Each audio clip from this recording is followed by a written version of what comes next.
Hey guys, welcome to No Filters, Just Freedom, the show for people who are ready to stop shrinking, start rising, and live with unapologetic audacity. My name is Jasmine, I'm a life coach, and I'm here to guide us all through this journey of bold, authentic living.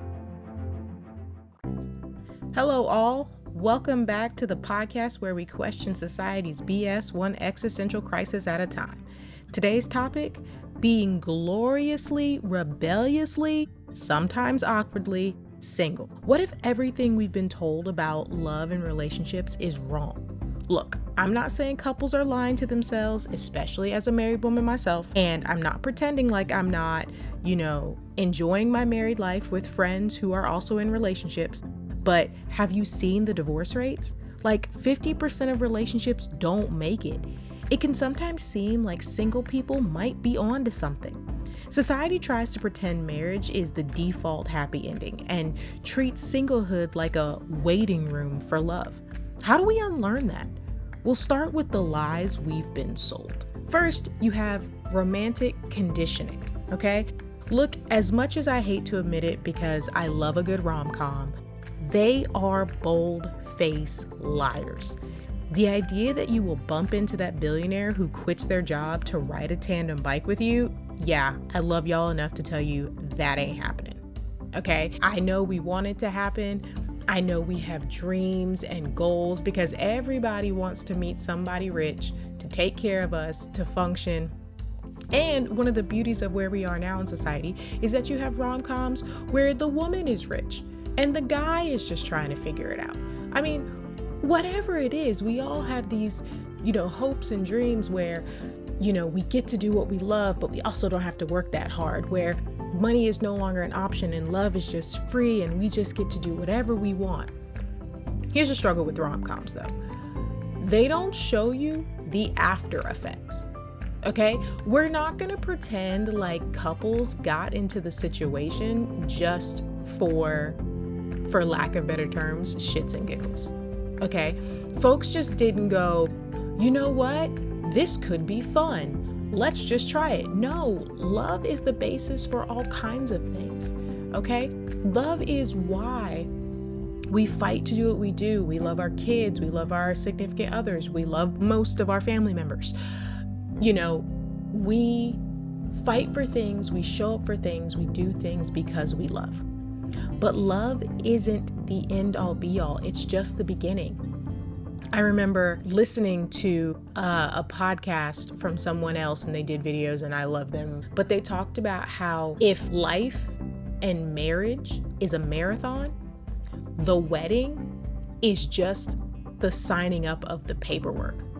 Like, you haven't even started the race yet. You're just filling out the beginning portion to get signed up. And I think that we forget that, when we fall in love with these movies and we fall in love with these rom-coms, that they still have to somehow figure out how to make it work. They still it's cute that they have differences and they learn to overcome them when we realize I love you because we're different and you're showing me my faults and blah, blah, blah, blah, blah. But the crazy thing is that those faults that we are willing to overcome, or whatever you want to call them, don't go away. They just don't. If your partner doesn't put their clothes in the laundry bin, they manage to put them everywhere else except for the laundry bin, that is not going to stop just because you've decided to love each other and move in together. That's not how that works, okay? If your spouse is one of those people, heaven help you, I will pray for you, who does not put the cap back on the toothpaste, that is not going to change because you signed a marriage contract. Those are the things they don't tell you in rom-coms. Those are the things they don't want you to know, that love is how, not why, okay? I don't do things because I love you. I am able to handle things because I love you. I am able to do things through love. I'm able to, set aside my frustrations because I love you. That's not love powers me through what's happening. And rom-coms don't always show you that. They get to show you all the pretty stuff and how we fell in love and what makes me love you more. But guess what? you still have to make it work.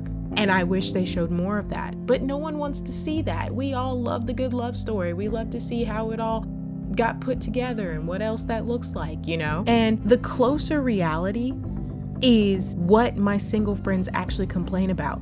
Why do their matches think hygiene is optional? Okay, that's the reality. You're like looking at people and they're like, well, why should I go for this person who, again, doesn't shower as much as I want them to? Not the rom-com beautiful that I'm looking for. You know, movies, religion, and family pressure sell this idea that you need a partner to go on, and you don't. Okay, it's really awesome if you find a partner that you want to walk through life with, if that is a goal that you have.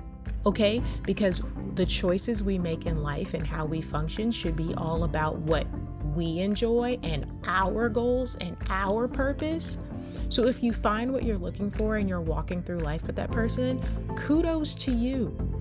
Okay, I have made a choice, good or bad, no judgment either way, that I choose my partner and I love my husband and we are going to do life together. That's what I have decided. And I decide that I love him enough to be willing to do all of life together. Okay, the good, the bad, and the ugly. And people that don't think that there is ugly involved are sorely mistaken. Okay, your rose-colored glasses have you thinking all kinds of stuff. All right, you do not have to have somebody to make it work. Okay, you just don't. No matter what movies, no matter what religion, no matter what anybody else says, you do not have to find the billionaire walking through looking for his partner to complete whatever to be good with the way you are. If you don't want to get back on those dating apps, then don't get on the dating apps. It's okay. I'm here to encourage you. You don't have to be on a dating app, okay? Then, of course, you have the "you complete me" scam, okay? We've all seen Jerry Maguire, and I mean, well, if you haven't, go find it after this. It's actually a pretty good film. I enjoy it, and it's pretty funny. Needless to say, the big line that's like, "you complete me," because this guy is going after the girl and he's trying to convince the girl, and he's like, "You complete me. Without you, I'm nothing." It's literally a load of crap, okay? If you feel you need another person to complete you, maybe you're just unfinished. Ever think about that? Okay? If you can't be whole without someone else, then there's a piece you're missing for yourself. Your wholeness should have nothing to do with anybody else, because that means if they're not there, you go back to being incomplete. That's not true. You can be complete just as you are and add something fancy to it, okay? If I want, you know, I like to view my relationships or things that I do when it comes to completeness like food. Why? Because I'm a fatty and I love my food, okay? I also enjoy cooking. You didn't ask me all that. I'm just simply saying I like to compare things like that. One of the things that I like to compare my relationship to when it comes to completeness is like spaghetti. Okay, I am a complete meal of spaghetti. Okay, I got the seasonings, I got the sauce, I got the meat sauce if I want, I got all of the noodles, my favorite kind of noodles. I have everything that I'm looking for in my spaghetti. I'm a solid meal. And you know what? I decided that I wanted a husband, and I love my husband. And he is the meatballs to my spaghetti. Okay? My spaghetti is complete whether or not I have meatballs in it or not. And not everybody likes meatballs in their spaghetti, and that's okay. But for me, I like to add a little razzle dazzle. And so I added that to my complete meal. But if he was not there, I would still be a complete meal. That's what you have to view your life like, okay? Some sort, you find your own metaphor. But I am good, I am complete, I have everything that I'm looking for in life alone. Okay, I have everything that I need, I have everything that I'm looking for. I am solid and complete in who I am as a person, and anyone else that joins me in my life is an added bonus, okay? You could be like ice cream, okay? And your friends and your family are the sprinkles and the seasonings and the, sauce that goes on top, the Hershey fudge or the caramel or whatever you enjoy, okay? Your ice cream is still ice cream whether or not it's there or not. That's just the reality. That's the truth of the matter. Okay? So you don't want to look at somebody else like without them, you're nothing. It's so unhealthy. It's so dangerous. It sets you up for failure. Okay? Which leads into the third lie we have to overcome, which is the thing that people say where you're like, oh, that's my other half. What kind of language would we use that determines our self-worth, saying that I am decent, but the other person is a better version of me? What kind of crap is that? Now, I know we don't think about it like that. I know that's not the meaning and the connotation behind it, but words matter. Words matter, and it's important to think about how you're coming across to people. Someone else is not a better half. Someone else is not a better version of you. First of all, we just got done saying that you are complete without that person. So I don't have a better half. Okay? I don't have a better half. I can have a nice half of myself. I can be a nice version of myself. But another person is not a version of me. Okay? And let's devil's advocate, let's say that human beings are incomplete without someone else. Let's just walk down that terrible path. Let's say that that's true. The idea that you are the lesser version is crazy. The idea that you bring nothing to the table and that other person is the greatest thing since sliced bread, and that you should just be grateful that they choose you as a better version of you is, the more I talk about it, the more extreme, the more overwhelming it gets for me. This is not okay. This is not okay. This level of disrespect that we have for ourselves, this level of not understanding our worth is beyond dangerous, and why we have so many miserable people in this world, why we have so many people, especially single people, that are fighting for, this magical partner because they're gonna make them better and be, they're gonna make them better and be the better half of me because I'm not okay, but with them I'm gonna be great. No, it's not true. Now, there can be some truth in someone coming and helping make you a better person, but that's not a partner. That's human beings in life. You could have a coworker that drives you to be a better version of yourself. Your best friend may drive you to be a better version of yourself, okay? You could have a therapist who drives you to be a better version of yourself. It is possible for other people to bring out the best in you, but that does not make you incomplete, nor does that mean they are a better half of you. Simply means they're there to help. They're there to sharpen you, to make your dull edges great, and to help you be the best version of yourself. That's how that works, okay? So what society has actually sold us when it comes to singleness, that's a problem. It's too much, it's too overwhelming, and sometimes we can be blind to it. And that's dangerous and unhealthy. So one thing to think about, or a few things to think about, are the silent perks of flying solo, okay? Because there is some beautiful freedom in being alone. You have autonomy, the autonomy of power, okay? You can make decisions without compromise. That's crazy. As one that has been with their partner for almost a decade, single people take this for granted, okay? Yes, life is about compromise. Yes, things are supposed to be a certain way or X, Y, and Z. But I'm telling you, when you get to make choices in your life that have nothing to do with the other person, if I wanted to, let's say I want to go to the movies today, which I kind of want to, I would need to run that by my husband, mostly not just to let him know or see if there are other plans or anything else, but we have a 2-year-old, which means that I'm leaving the 2-year-old with him and I'm just up and going, That's crazy. I can't just be like, all right, deuces, I'm out. That's how folks become single parents, okay? Like, I'm not just here to do things on my own time because my time is no longer just mine.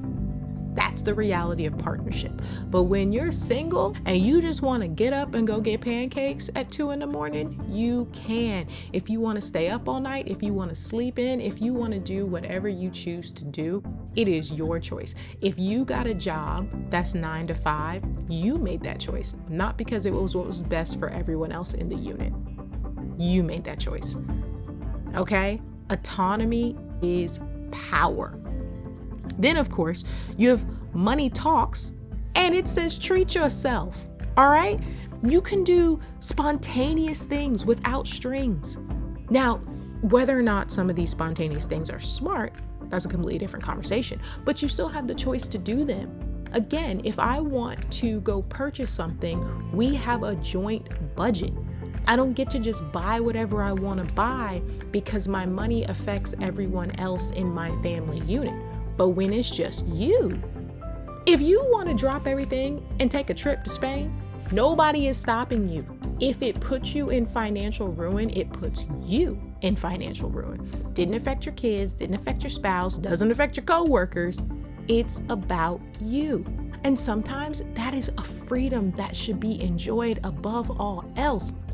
If you have the money for it, go buy the thing, buy the bed, buy the big TV you ever wanted to have, get the pet. I don't care what it is.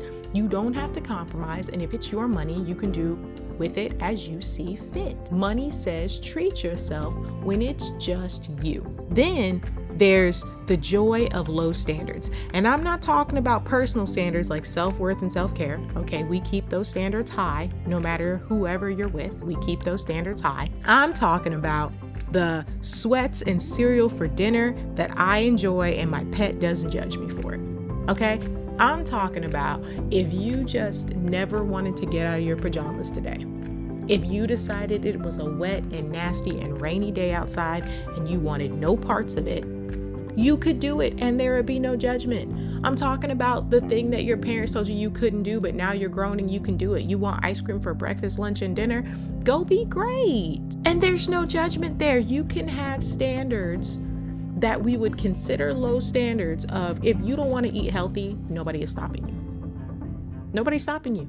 You don't have to answer to anybody. You don't have to do anything. And sometimes that just brings so much joy. I don't have to be the pinnacle of right to show what's going on to enjoy myself. As a parent, I no longer have the ability to just do for myself. And a lot of that can also include how I hold myself with standards because my 2-year-old is watching me. And a lot of times she wants to do exactly what I do. So that means I can't act crazy and I can't have cereal for dinner and I can't always not brush my teeth because I might be lazy or whatever else. Would never do that. Hygiene's important, but I'm making the argument. My kid is watching me. And everything that I do, she's seeing. Now, whether she chooses to do it or not is a different conversation, but she's seeing it and internalizing it. And you don't have that struggle when you're single. Enjoy it while you can. And lastly, you can have some really amazing deep friendships and community, okay?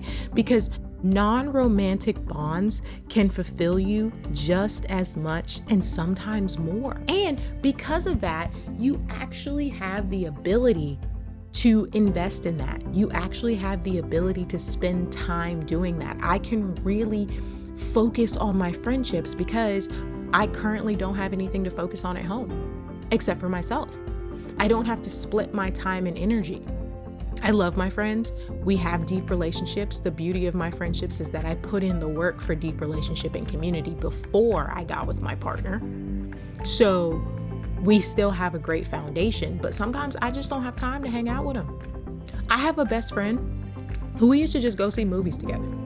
We did. We used to just get up and go. We would be like, hey, let's go be free. Okay. Now we're both married with children. We have to plan things. It's so just, I want to see this movie and we might as well just watch it when it comes out on streaming. Cause by the time we find free time to do it, it won't even be in theaters anymore. I have another best friend where we've always been busy and we've always had separate times and she wasn't always near. She worked in jobs in different states or whatever else, but we always made time for each other to hang out every other month, if not like 4 or 5 times a year. Okay. We both got married and have kids, and I kid you not, we have been talking about having a ladies' night that our husbands have agreed to watch our kids for the last year.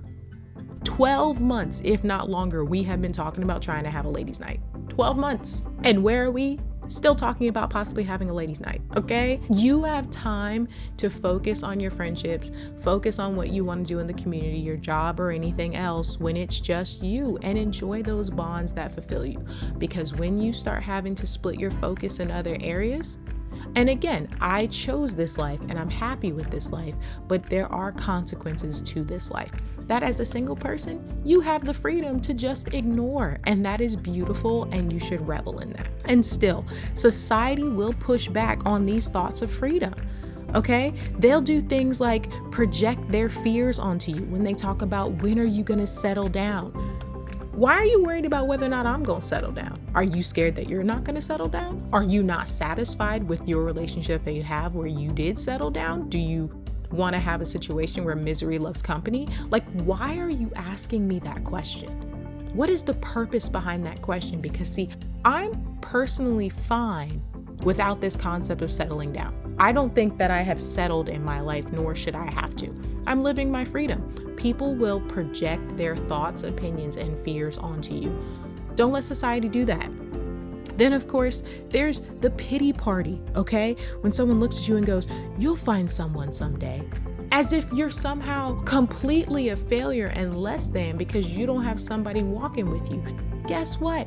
You can have a pet and amazing friends, and they do the same thing, if not more than the partner. And if you want somebody to live with you, get a roommate, okay? You can have a friendship with a roommate in a heartbeat, and y'all both be happy and everything be great. I don't have to find somebody, and that does not make me less than.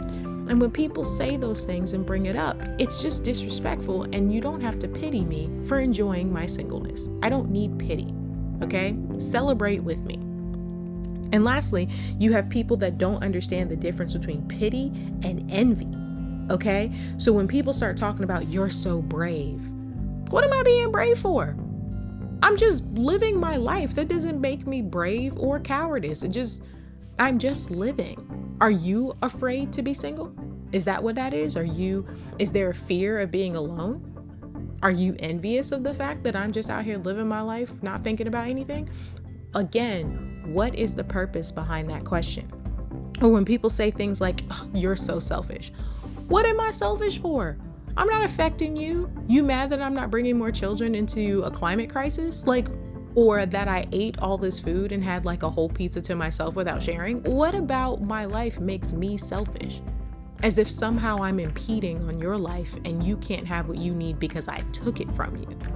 Again, you're envious of something that doesn't affect me. It's none of my business. You should go work on your own stuff. I'm just out here trying to be happy with the lot that I have chosen. Again, society will just put this stuff on you, and it's completely unnecessary. So the question then becomes, how do you thrive, not just survive, in a world that judges singleness so harshly? Because that's what's happening. You're being judged completely. First, you have the power of saying no, okay? You don't have to do anything if you don't want to. That's kind of the reality. And again, it goes back to compromising and how you spend your time and your money. If I don't want to go out, then I'm not going out. If I don't want to hang out with you, I don't have to. If I do want to do something and you're impeding on that time, I can say, no, thank you. I already have plans, even if those plans are just for myself. Okay? You can still do whatever you want to do when you want to do it and have the power to say no. It's beautiful. Just say no to things. Then, similar to what I was saying before, you can love friendships and spend time with friendships over romance, okay? Because again, your friendships build great bonds and they're beautiful foundations, and you still need your friends even when you become a partnership, when you become a we. You still need your friends. You still need time to yourself. I love my time with my friends. I love the opportunities that I have to hang out with them and not think about what's going on in my life, okay? But just to go back and focus on them. It's beautiful, okay? We all enjoy it. I have a set of friends that I love that we've been doing this thing over the last year where even though we're in different places and we're grown and it's hard, and I'm married, one is engaged and one is single, but all of our jobs are kind of crazy, we fight to have dinner with each other once a month. solidify those friendships, we fight for them, we do what it is, and I value that friendship over romanticizing something that may or may not be there. You can fight for friendships and have great bonds, and sometimes those bonds can be better than what other people want you to do when it comes to romance. And then lastly, date yourself, okay? Like, you don't gotta date somebody else. You can love yourself. Like, take yourself out somewhere. It's about powering your self-worth, you know? Do a fancy dinner, light some candles, take yourself to the movies. I don't care what it is, but date yourself. You don't have to date somebody else. You can value yourself and build up yourself. It's a beautiful thing. It's absolutely beautiful. You should try it. It's so encouraging, okay? You can thrive that way. So here's the truth. Being single isn't a failure. It's a valid, vibrant path. And it doesn't have to be a phase, just a life choice. And if it is a phase, enjoy the hell out of it. And as a married person, I just want to say something to all of my fellow couples. Stop acting like we've unlocked some secret level of happiness. Don't roll your eyes at family gatherings, and don't pity your single friends. It's okay to admit that we're sometimes jealous of the freedom they have. Leave them be in peace, and let's stay focused on our own life choices. And single friends, enjoy your life. Don't let anyone stop you. And if you ever wonder if you've chosen the right path, ask yourself, do you really want partnership, or are you just afraid of being alone? Remember, the most liberating love story you can write is the one with yourself. Now, if you'll excuse me, I have a plan so that I can date myself this weekend that includes a pack of beer, a movie, and absolutely no one to share my time and space with. Literal bliss. Remember, you don't need permission to be great, and this is your call to rise, to reclaim your power, and to step boldly into the life you were meant to live. I believe extraordinary potential lives in all of us, the dreams we've tucked away, the voice that was softened, and the fire that's been waiting to burn bright. This journey isn't about fitting into someone else's mold. It's about shattering expectations and embracing your truest, most unapologetic self. No more shrinking or waiting for permission. The world needs your brilliance, your resilience, and your unique light. It's time to stop asking, am I enough? And start declaring, I am more than enough. Your next chapter begins now. Let's write it with courage, audacity, and unshakable belief in who you are. The unstoppable person isn't born, they're awakened. And that person is you. Now go start your revolution. This world needs your unshaken light today.